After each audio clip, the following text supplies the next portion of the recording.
Hi po. Ito na ako sa portion ng fabric cutting for armhole, para sa armhole ho.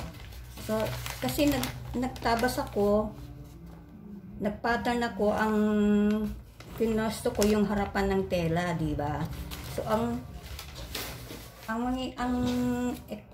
effective po, accurate ng pagtabas, yung tela nyo din po, kailangan harap ang ipupwesto nyo. Ito yung harap, correct side of the fabric. Yan. So, dodoblehin nyo po yan kasi dalawang ating braso, right? Okay po. So, ipatong ninyo yung kinat ninyong pattern na may aging na pang tahi, allowances. Ayan, meron akong note na back, front. May explanation na ako dyan eh.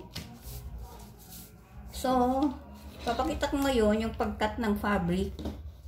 Yan. Dali lang ho yung pagkanasanay na ho. Yan. Nakita ba? Ganun.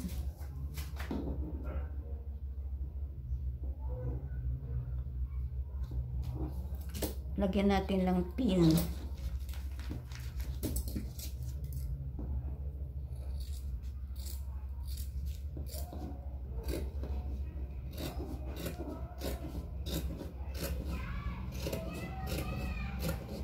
Ito, eksakto ang makukuha yung size, sukat.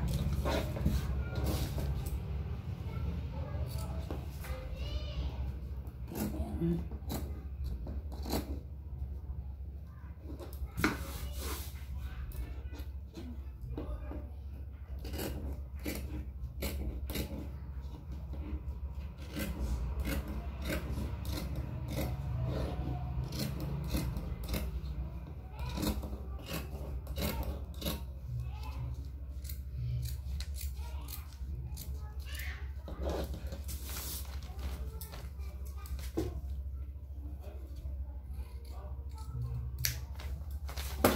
Ganyan po. Tapos ito may sa babaho, meron ng half inches na allowance akong nilagay pang tupi ng aging dulo.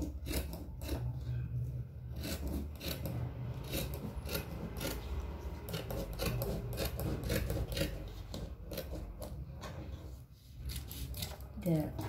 Tapos dito sa taas, ito po. Yan.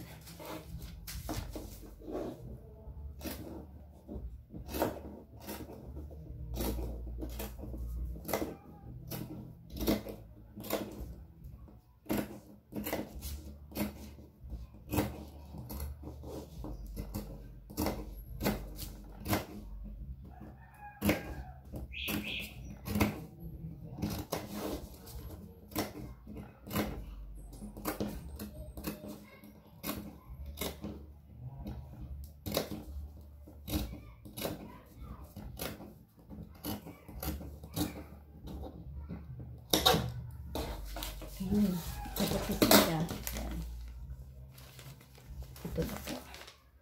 So, yung kanina po ang ini-insist ko, in-explain ko mabuti po yung ito, harap-harap yan. Harap ito. Kasi nung pinattern ko siya harap, ito harap din.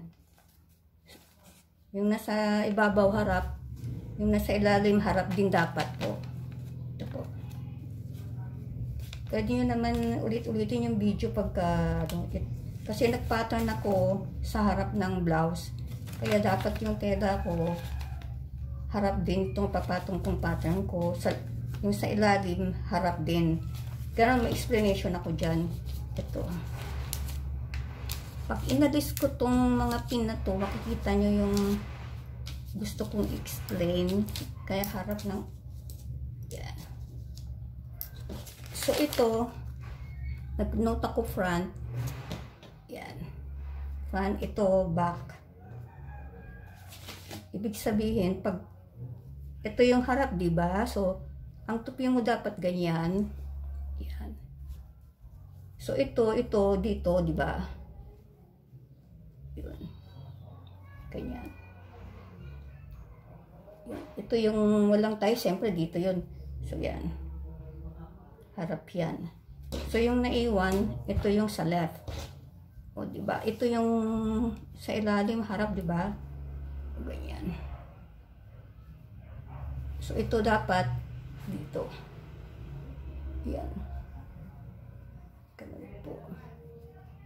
Ito yung walang tahi, dito yun. Ganyan.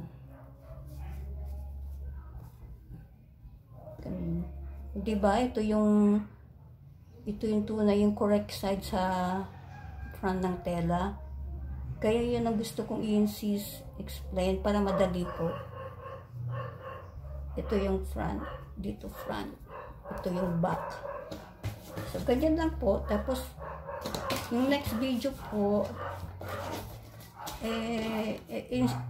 papakita ko, demonstrate ko yung pagtahi sa pagkabit, pag-install sa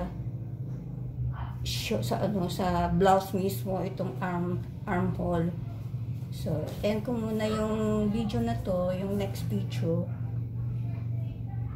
I-install ko yung armhole na tela na kinat ko sa blouse mismo po. Thank you for watching.